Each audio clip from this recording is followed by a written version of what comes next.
Hello everyone, welcome back here. Going through the 8 steps of buying a house here, and obviously this first step, in my own personal opinion, this is kind of the foundation of the whole entire process on its own. Being step number 1, it is obviously getting pre-approved. I am a little bit biased as I am a mortgage broker, but I do believe that this is the most crucial part of the process that a lot of people actually miss along the way.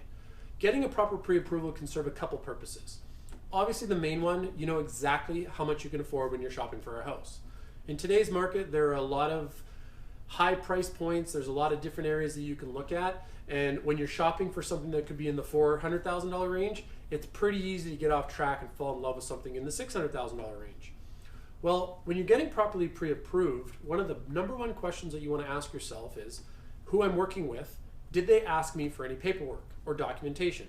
If the answer to that question is no, then I hate to tell you, you haven't been properly pre-approved.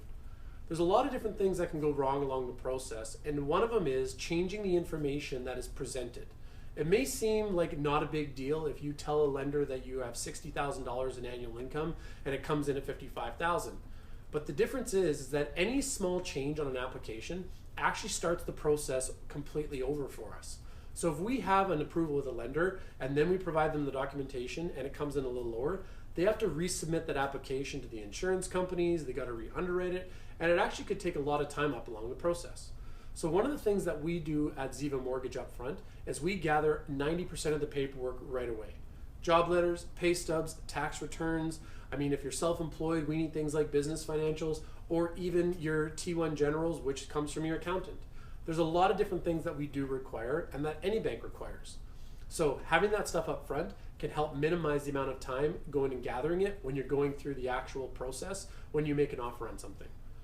And during our application review, one of the things that we always go through is proper budgeting as well. If you properly budget for yourself, it can help you along the way tremendously. Getting a $400,000 mortgage might seem like a good idea, but do you want the $2,000 a month price tag that comes with it? Because when we're looking at an application, we don't take into consideration your car insurance, your gas, your food allowance, all the different things that can come up in a day-to-day living that doesn't get included in an application. We look at your mortgage principal and interest payment, a small heat calculation, a little bit for property taxes, and then whatever you have outstanding on your credit bureau. Another thing you want to consider is the mortgage I'm applying for the right one for me? There's no point in signing a 5-year fixed rate term if you're going to sell the property in 2 to 3 years.